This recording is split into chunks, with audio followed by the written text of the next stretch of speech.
Israel, ocupación o derecho. Israel, ocupación o derecho. Y creo que una de las frases más comunes para referirse al conflicto que hay actualmente desde el día sábado entre Israel y ese grupo terrorista Hamás palestino, que no son todos los palestinos, lógico, sino un grupo radical, usan el término la ocupación palestina, dando a entender como que Israel es el que está ilegal en ese territorio. Por eso lo llaman la ocupación palestina. Y la palabra ocupación se define como apropiación imparable de tierras por Israel o los asentamientos ilegales israelitas. Les repito, están dando a entender que Israel no es dueño del territorio, que Israel es un invasor y que son los malos desde las perspectivas de mucha gente. Y las redes sociales están hablando mucho acerca de esto. Y por eso el Espíritu Santo me inquietó durante todos estos días y más hoy a que la iglesia tuviera conocimiento acerca de esto. Porque yo sé que usted y yo amamos a Israel. Y creemos en Israel. Y defendemos a Israel.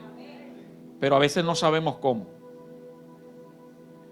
Y eso es lo que quiero recordarle a los que saben y transmitirle el conocimiento a los que de pronto desconocen qué es realmente la historia bíblica.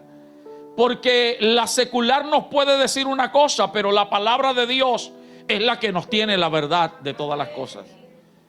Y usted sabe que mucha gente importante en el mundo, inclusive presidentes, están hablando mal del pueblo de Israel y apoyando al pueblo palestino. Y para muchos no es desconocimiento lo que aún el presidente de Venezuela, Maduro, habló acerca de Jesucristo, diciendo que Jesucristo dizque era palestino, aunque hijo de padres judíos, Jesucristo era palestino, porque nació en Belén y Belén era territorio palestino. Se crió en Nazaret y Nazaret era territorio palestino. Y en su desconocimiento bíblico e ignorancia está culpando a Israel, sin saber en lo que se está metiendo, de invasores. Y si nos vamos al presidente de Colombia, trató al pueblo de Israel como gente que masacra y lo condena. Y yo creo que hoy escuchamos las noticias de 40 bebés israelíes que fueron decapitados por el grupo Hamás, los palestinos. Gente que no sabe en lo que se está metiendo. Por eso lo primero que quiero enseñarte y recordarte hoy es que los hijos de Dios, los que tenemos a Dios en el corazón, los que conocemos la palabra y queremos agradar a Dios, necesitamos entender que nunca usted y yo debemos lanzar juicio contra el pueblo de Israel. Nunca a usted se le ocurra hablar mal de un israelita, aunque le hayan hecho mal, porque no todos los israelitas están bajo la ley o son mesiánicos. Porque si usted ha oído las noticias, la invasión de Hamás, según empezó en una fiesta electrónica que estaban haciendo y ahí masacraron mucha gente. O sea, hay israelitas que realmente están apartados, pero siguen siendo el pueblo de Dios. Y usted y yo debemos cuidarnos. Si algún israelita te manda a hacer un trabajo y no te paga, cuida tu lengua de no hablar mal contra ellos. Amén. Y eso el pueblo de Dios, la iglesia, debe tenerlo claro, hermano. Porque hay una palabra en Génesis capítulo 12, versículo 3, que es la clave de todo. Cuando Dios llamó a Abraham para formar la nación de Israel, le dio promesas. Y una de ellas está en Génesis 12:3, dice: bendeciré a los que te bendijeren y a los que te maldijeren, maldeciré. Eso no necesita contexto. Eso no necesita otro versículo para que sea doctrina. Porque fue el mismo Dios que habló. Le dijo a Abraham: el que te bendiga, yo lo bendigo. Y si se lo dijo a Abraham, se lo está diciendo a la descendencia. Porque Dios es Dios de descendencia, de familia, de genealogía. Por eso los que hemos entendido el evangelio tratamos de cuidarnos, porque en nosotros hay un legado familiar. Y si yo soy bendecido por Dios, mi familia es bendecida. Y yo me atrevo a decirlo, que aún aquellos que se han apartado de Dios, de tu familia, o que nunca lo han conocido, por medio tuyo, ellos son bendecidos también. Entonces necesitamos entender que eso trasciende desde Abraham hasta la actualidad. Todo judío, viva en Israel o no, viva en cualquier país, en cualquier ciudad, está bajo esta cobertura de que el que los maldiga, Dios lo va a maldecir, pero el que los bendiga, Dios lo va a bendecir. Y yo creo que podemos recordar, y quiero recordar 3 personajes que se atrevieron, y fueron figuras públicas conocidas, se atrevieron a maldecir al pueblo de Dios. Y su final fue trágico. Yo sé que el primero en que todos pensamos es en Hugo Chávez, que en una de esas guerras que vivió Israel en el Medio Oriente, y ahorita vamos a hablar del por qué, él se atrevió a maldecir, según él, desde sus entrañas al pueblo de Israel. Y usted sabe dónde apareció el cáncer de Hugo Chávez: en las entrañas. Pero también podemos hablar de otros en el Medio Oriente, como Saddam Hussein, que maldijo a Israel, bombardeó a Israel y terminó ahorcado. Podemos hablar de Gaddafi, que maldijo a Israel y terminó torturado y muerto a palo, a golpes. O sea que la palabra de Dios se cumple, y por eso usted y yo debemos cuidarnos. Que no importa lo que los medios de comunicación digan, que los líderes políticos mundiales digan, usted y yo siempre vamos a bendecir esa tierra. Lo segundo es que usted y yo conozcamos la historia de Israel y su posesión territorial. Por eso te repito, Israel, invasor o con derecho. Y vamos a ver el derecho de posesión del territorio. Y para eso tenemos que recordar al patriarca Abraham. Abraham fue el hombre que Dios escogió para formar la nación de Israel. Génesis capítulo 12, versículo 1. Dios habló a Abraham y le dijo: vete de tu tierra, vete de tus parientes, a la tierra que te mostraré. No le dijo a dónde, simplemente le dijo: vete de la casa de tu padre, de tu tierra, de tus parientes, vete a la tierra que yo te voy a mostrar. Lo que Dios le está diciendo: yo te voy a establecer allí, y esa tierra yo te la voy a dar a ti y a tu descendencia, le dijo Dios. Ahora, el Salmo capítulo 24, versículo 1 y 2, nos enseña quién es el dueño de toda la tierra. Dice: de Jehová es la tierra. ¿Y qué más? De Jehová es qué cosa. ¿Y qué más? O sea, todo lo que existe es de quién. De Jehová es la tierra y su plenitud, el mundo y todos los que en él habitamos. Desde que fue fundada, desde Adán y Eva, hasta que sea destruida nuevamente. Y dice el versículo 2: porque él la fundó sobre los mares y la afirmó sobre los ríos. Y él, como dueño absoluto de la tierra, se la da a quien él quiere. Amén. Y Dios tomó la determinación de entregarle ese territorio a Abraham y a toda su descendencia. Lo que quiere decir que ese territorio es herencia de Israel dada por Jehová Dios. Ellos no están invadiendo ni invadieron absolutamente nada. Es herencia de Jehová. Ahora, muchos árabes son descendientes de Ismael, ismaelitas. E Ismael es hijo de Abraham también. Y recuerde que Abraham no solo tuvo a Isaac e Ismael, sino que luego que Sara murió, Abraham se volvió a casar y tuvo hijos con esa otra mujer. Esos son los árabes que reclaman derecho de herencia por ser hijos también de Abraham. Pero cuando usted va a la palabra de Dios, o sea, si lo miramos desde el punto de vista lógico y humano, tienen derecho. Sean hijos del matrimonio o no, tienen derecho. Y nuestras leyes también dicen eso en la actualidad. ¿O no? Yo no sé si alguno de ustedes ha tenido pleito de herencia con hijos fuera del matrimonio, con hermanos fuera del matrimonio. Eso es una realidad. Pero cuando vamos a la palabra de Dios, la palabra de Dios está por encima de las leyes humanas y los conceptos humanos. Porque la palabra es vida. Y cuando Dios establece un pacto con alguien y con su descendencia, Dios no lo cambia, Dios no lo varía. Y cuando Dios habló con Abraham, no pensó en Ismael ni pensó en otro Ismael. Es culpa de la desobediencia de Abraham y de Sara. No es plan de Dios. El plan de Dios era Isaac. El plan de Dios era que Abraham tuviera a Isaac e Isaac tuviera a Esaú y Jacob. Pero el plan de Dios no era Esaú, era Jacob.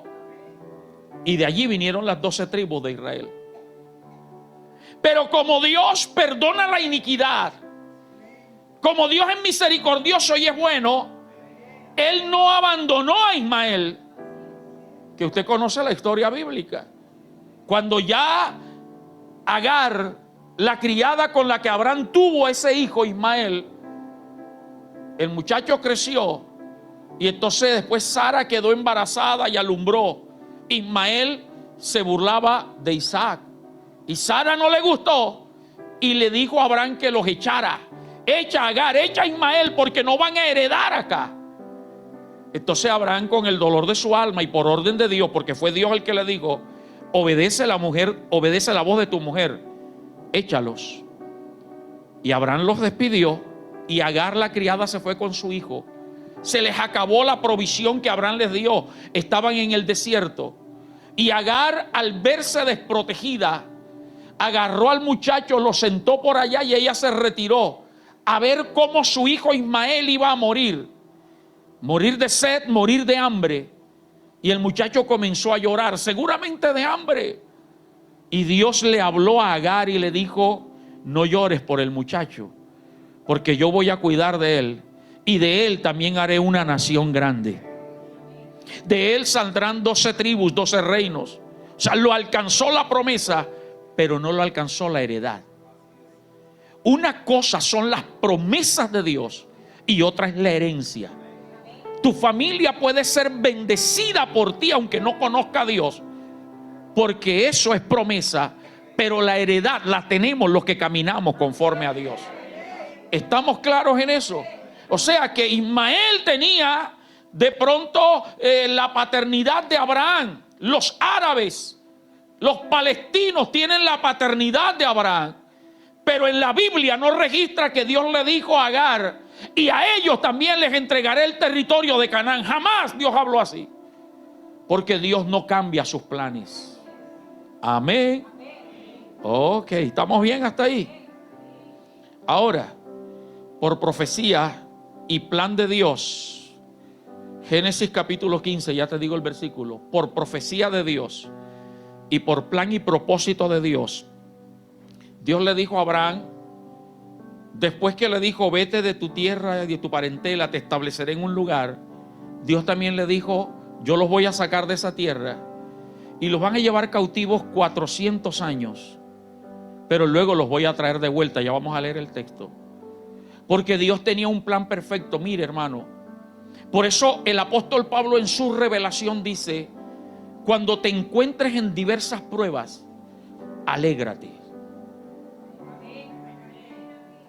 Suena raro, hermana Adela, ¿verdad? Si es con una y lloramos, nos afligimos y queremos morirnos, Dios dice: cuando te encuentres en bastante, y voy a hablarlo en el costeñol, cuando tengas en pila pruebas, alégrate. Porque la prueba de tu fe produce paciencia. Y el cristiano debe, hermano, toca al que está a tu lado y dile: grábate esto en el corazón, dile. Si somos seres humanos y nos duelen las pruebas, pero grábate en el corazón que esa prueba te está preparando para una grande bendición de Dios. Wow. Y sabemos que a los que amamos a Dios, no fue ni por pecado, ni por rebeldía, ni por maldad de Dios que Israel fuera llevada cautiva 400 años en Egipto. Dios tenía un plan perfecto. Porque en medio de la opresión en Egipto, cuando Faraón se le dio por oprimirlos y recargarlos de trabajo para que no se multiplicaran, dice la Biblia que más se multiplicaban. Amén. Y Dios en su plan perfecto quería que su pueblo se multiplicara en esa esclavitud. La carga, la lucha, las pruebas, las dificultades tienen que multiplicarte la oración, multiplicarte el servicio a Dios, multiplicarte el deseo de congregarte para que Dios te pueda sacar con mano fuerte de eso. Pero si eres de los que retrocedes, nada va a pasar. Aplaude a Dios y dale gloria. Me estoy calentando, me estoy emocionando. 15:13. Mire el plan perfecto de Dios. Y cuando Dios le dice esto a Abraham, todavía ni Isaac había nacido. Todavía ni el nombre le había cambiado. Mire que ahí dice: entonces Jehová dijo ¿a quién? Abraham. Luego Dios le cambió el nombre y le dijo: no te llamarás más Abraham, sino Abraham. Abraham, porque Abraham significa padre enaltecido, pero Abraham significa padre de multitudes. O sea, Dios le está hablando antes de, y le está previniendo y avisando que antes de que venga la gloria, Él va a permitir ciertas situaciones. Yo no sé si alguien lo está entendiendo y lo está recibiendo. Esto que estás viviendo no es tu final. Algo mejor viene para ti y para mí de parte de Dios. Entonces Jehová dijo a Abraham: ten por cierto, en otras palabras, ten por seguro que tú descenderás, que tu descendencia, morará en tierra ajena y será esclava allí y será oprimida. ¿Cuántos creen que eso es ilógico? Me prometes un hijo, no me lo has dado siquiera, y ya me estás diciendo que van a estar 400 años esclavos. Dile al que está al lado tuyo: no juzgues ni condenes a Dios. Ay, Señor, ¿por qué yo? Ay, Señor, ¿por qué a mí? Ay, Señor, ¿hasta cuándo? Versículo 14. Pero aquí viene la promesa: mas también a la nación a la cual servirán juzgaré yo. Y después de esto saldrán ¿con qué? Levanta tus manos y di: después de esto yo saldré con grandes bendiciones. Versículo 15. Y tú vendrás a tus padres en paz y serás sepultado en buena vejez. Es decir, no vas a morir en el proceso.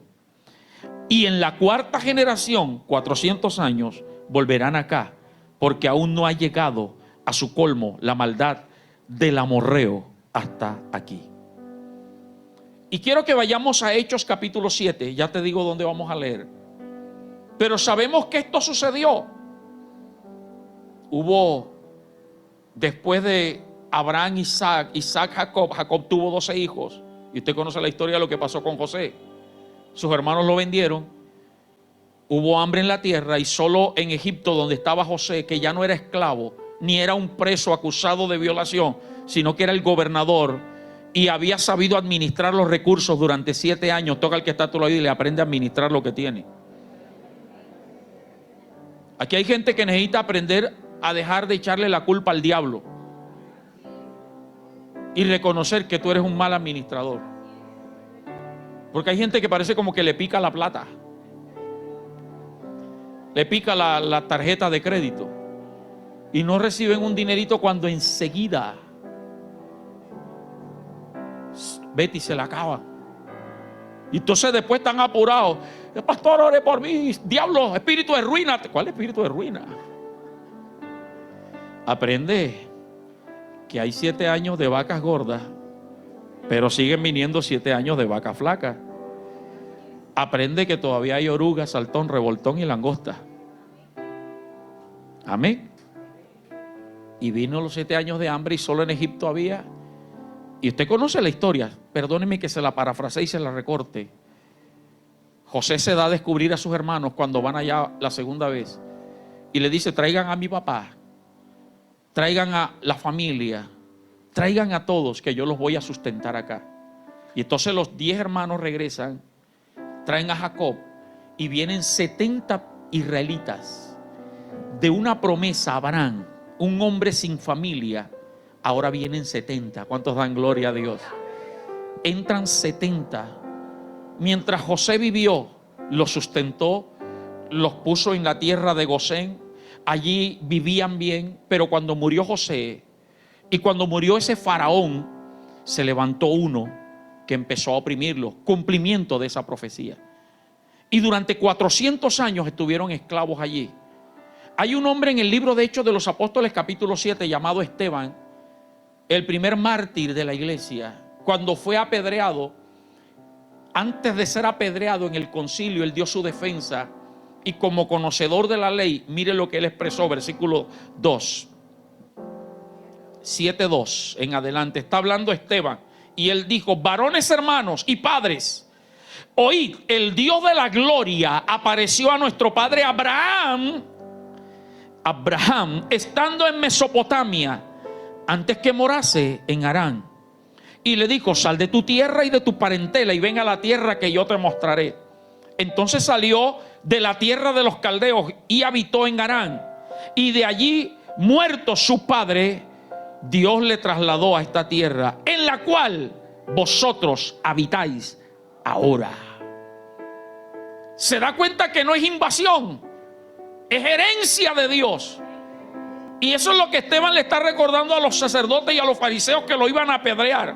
Se la dio a su descendencia. ¿Por dónde voy? Ahora el 5. Y no le dio herencia en ella ni aún para sentar un pie, pero le prometió que se la daría en posesión y a su descendencia después de él, cuando él aún no tenía hijo. Diga conmigo, eso le pertenece a Israel. Jerusalén es de Israel. Versículo 7, y le dijo Dios así, que su descendencia sería extranjera en tierra ajena y que los reducirían a servidumbre y los maltratarían por 400 años. Mas yo juzgaré, dijo Dios, a la nación a la cual serán siervos, y después de esto saldrán y me servirán. ¿Dónde? En este lugar. Fueron 400 años de esclavitud, pero luego Dios los libertó. Duraron 40 años en el desierto y después de 40 años entraron a tomar posesión de lo que les pertenecía. Pero esa tierra ya estaba invadida. Las invasiones de lotes no son de ahora. Se había metido gente en ese territorio.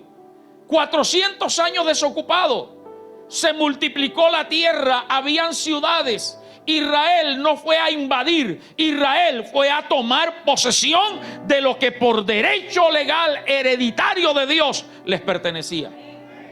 Y para corroboración, para afirmación, Jericó, que le pertenecía a Israel, la tierra de Canaán, bendito Dios, a pesar de las murallas, Dios las derribó. Caleb, siendo de 85 años, no le tuvo miedo a los gigantes que estaban en la tierra que le habían dado por promesa. Y Dios le dio la victoria sobre los gigantes. E Israel tomó posesión de todo eso. sea que ellos no invadieron, ellos tomaron lo que les pertenecía. Entraron, mire toda la historia que te estoy narrando. Entraron, tomaron posesión. Murió Josué. Murió esa generación que le dijo a Josué: nunca tal hagamos que dejemos a Jehová para servir a otros dioses. Y se levantó una generación que no conoció a Dios, ni las maravillas del desierto, y se apartaron. Y vino la época de los jueces. Y usted conoce la historia de los jueces.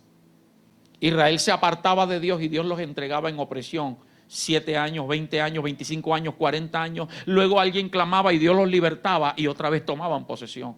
Vino la época de los reyes, el mismo asunto. Reyes buenos, reyes regulares, reyes malos. Y Dios terminó esparciéndolo.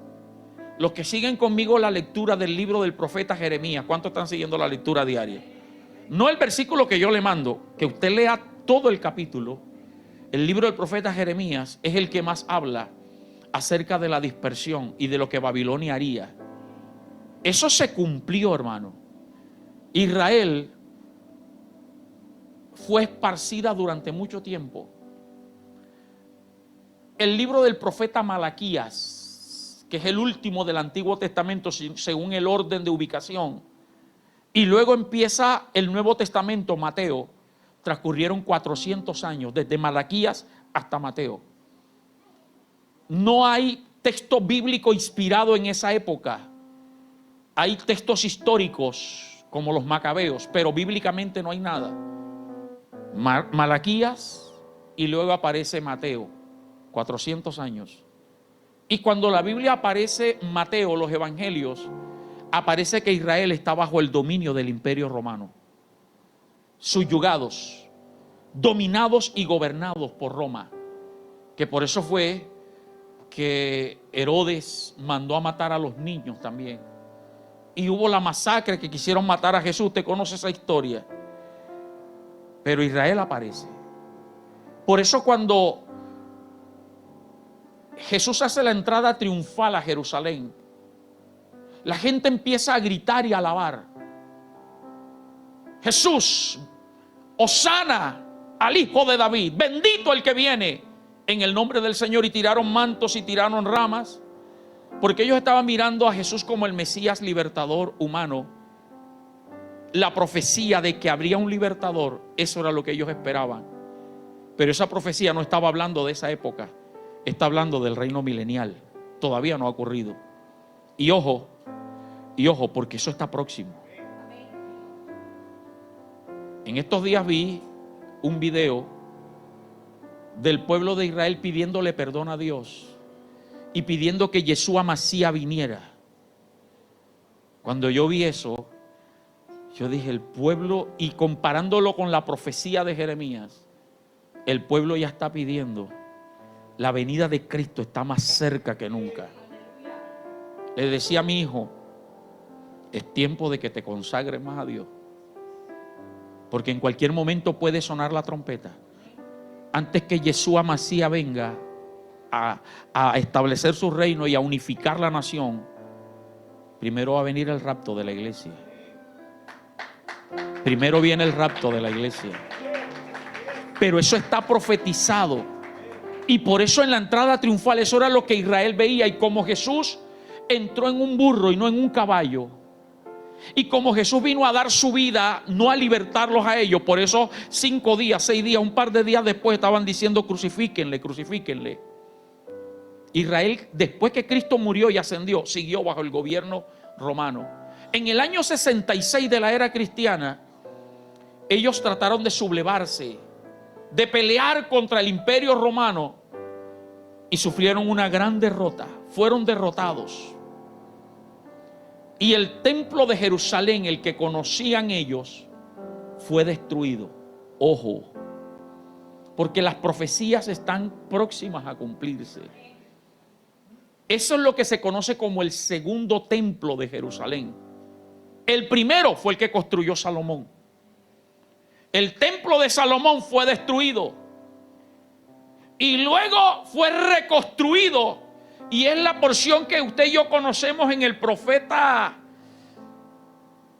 creo que fue Ageo, que la gente lloraba Y vino la palabra profética que le dijo: la gloria postrera de este templo será mayor que la primera.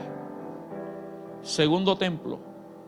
Pero ahora en el año 66, ese segundo templo fue destruido. Y la profecía dice que vendrá el tercer templo y allí será el final de todo.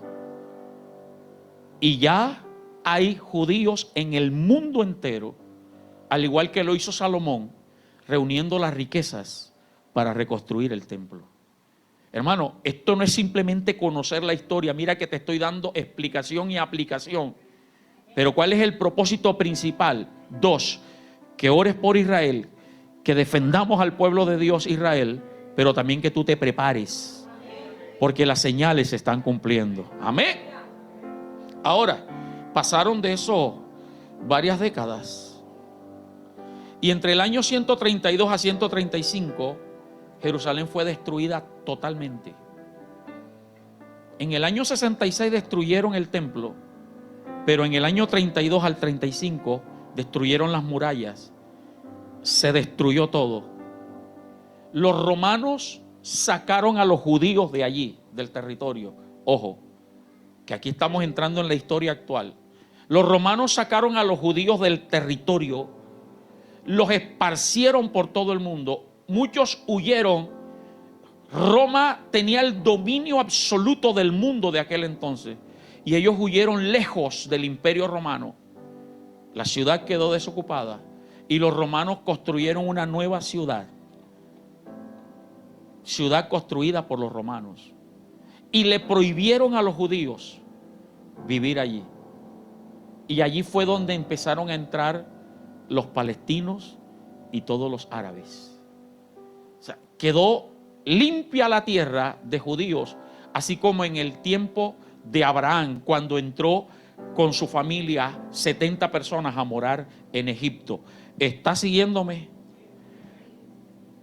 Ahora, la ciudad de Jerusalén estuvo bajo el dominio islámico desde el año 638 hasta 1917.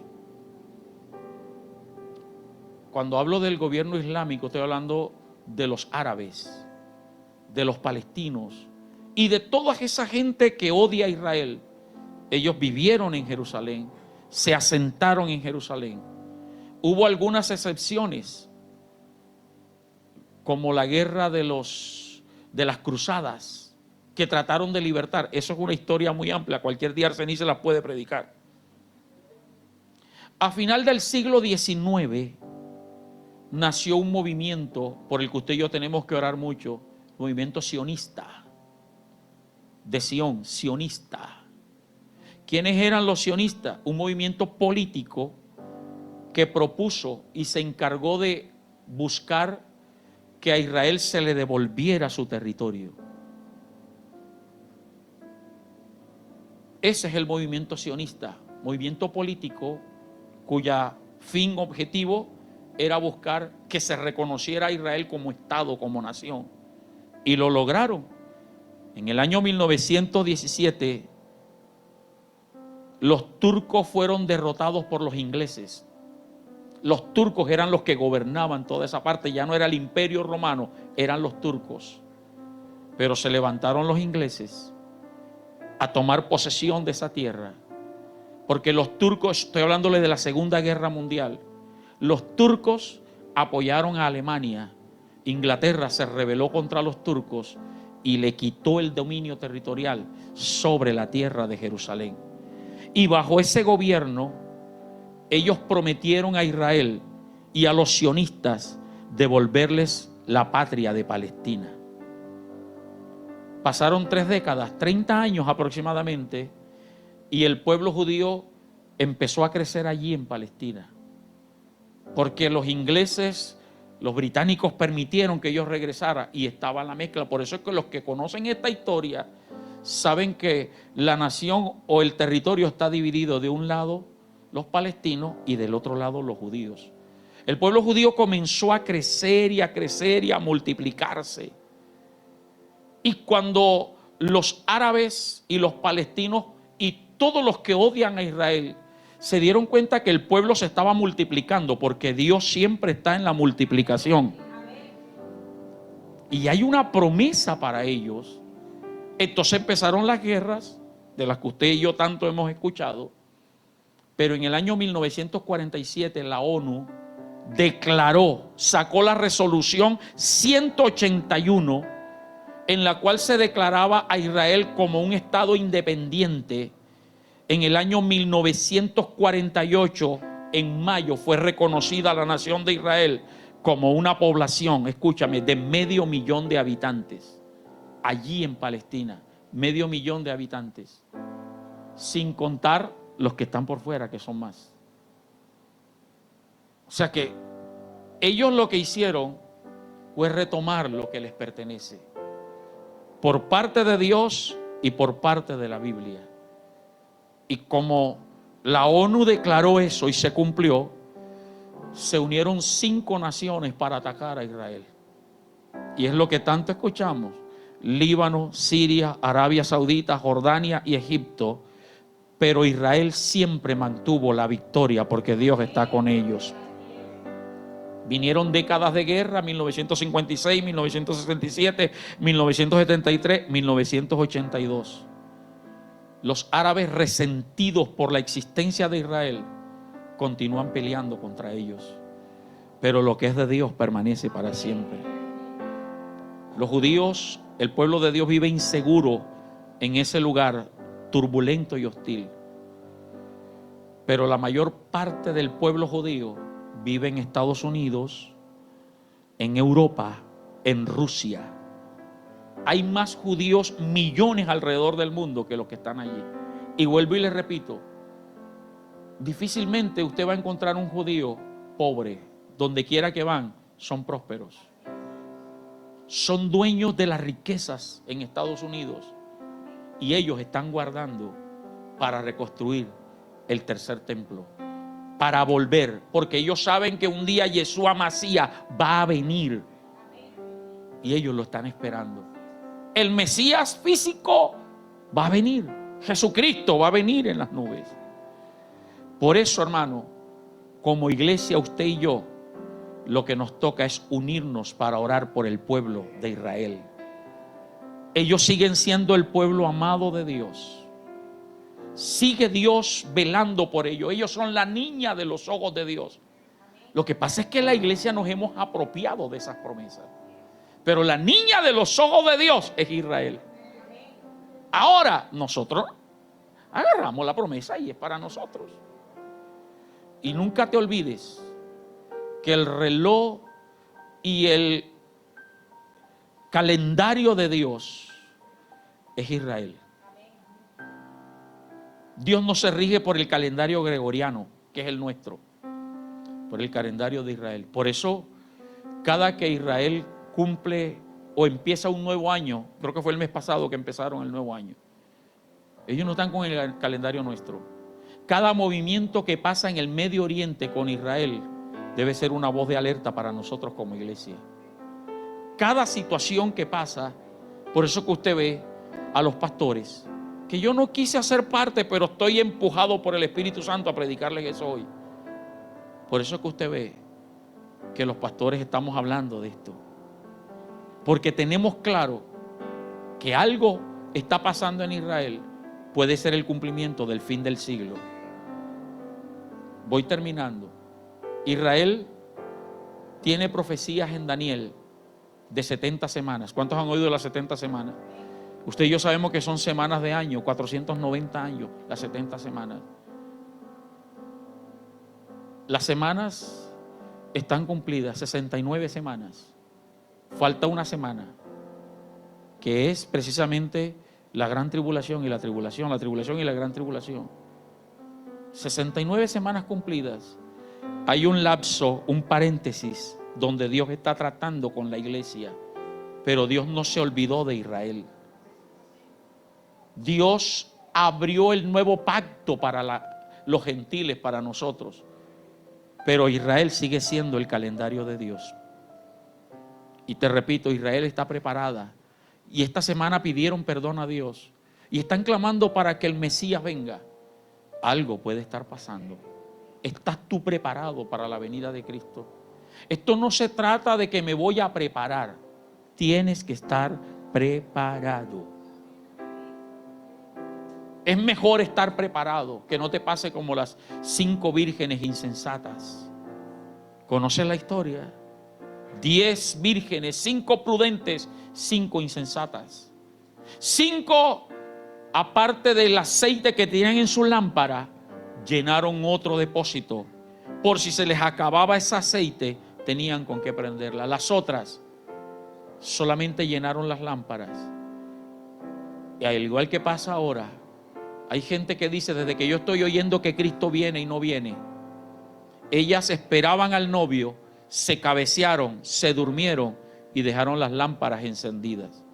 Cuando se oyó la voz de que el esposo venía, se despertaron todas y las 10 lámparas estaban sin aceite, apagadas. Pero las 5 prudentes tenían de dónde agarrar. Y volvieron a llenar y prendieron las lámparas. Las 5 insensatas le pidieron, denos el aceite. Y ellas dijeron, no, porque no sabemos si va a demorar otro poquito. Y de pronto se nos acaba a nosotros y a ustedes. Vayan a los que venden y compren. Y ellas salieron a comprar, y cuando fueron, en ese momento llegó el esposo. No dejes tu consagración para mañana ni para otro día. Vive cada día como si fuera tu último día aquí. Ojalá y demorara años, porque tú y yo tenemos planes y proyectos, expansión y crecimiento como iglesia, pero no sabemos el día ni la hora. Vivamos para Dios. Ahora, Salmo capítulo 122, versículo 6. Hay promesa para los que oramos por la paz de Jerusalén. Por eso, si usted es detallista en el devocional que mando todos los días, se dará cuenta que ya no estoy poniendo todo va a estar bien, sino paz, motivándote a que tú digas amén cuando... Ojalá, y aunque no me escribas amén como lo hacen algunos, y bendigo a todos aquellos que me responden todos los días, por lo menos cuando lo leas digas amén y pidas por la paz de Jerusalén. Dice el Salmo 122 versículo 6, por favor. 122 versículo 6. Pedid por la paz de Jerusalén. ¿Cómo dice? Léalo en voz alta. Pedid, nuevamente dígalo, pedid. Y dice Dios, sean prosperados los que te aman. ¿Cuántos aman a Jerusalén? Si no oras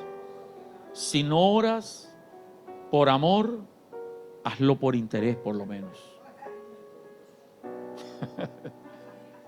Si no oras porque amas a Jerusalén, ora por la promesa. Sean prosperados los que te aman. Bendeciré a los que te bendijeren. Versículo 7. Oremos para que sea la paz dentro de tus muros y el descanso dentro de tus palacios. Por amor de mis hermanos, versículo 8, y mis compañeros diré yo, la paz sea contigo. Por amor a la casa de Jehová nuestro Dios, buscaré tu bien, Jerusalén. Concluyo. Te hablé de que Israel no es invasor. Israel es derecho, tiene derecho. Pero te hablé de cómo el territorio fue invadido, cómo les han querido quitar. Permíteme darte esta aplicación. En ti, en tu familia, en tu casa, hay bendiciones que Dios ha determinado. Hay territorios que ya tú has tomado posesión de ellas. Pero ha venido el enemigo y te ha sacado. Empleo, negocio, familiares de la iglesia, etcétera. Aplícalo, salud, como tú quieras. Pero ten la certeza de que Dios te volverá al lugar. Porque tú y yo no somos invasores de las promesas. Somos merecedores por la gracia de nuestro Señor Jesucristo. Y ponte de pie, apláudelo fuerte. Apláudelo fuerte, aplaude a Jesucristo. Apláudelo fuerte a Jesucristo, nuestro Rey, nuestro Señor, el que pelea por nosotros.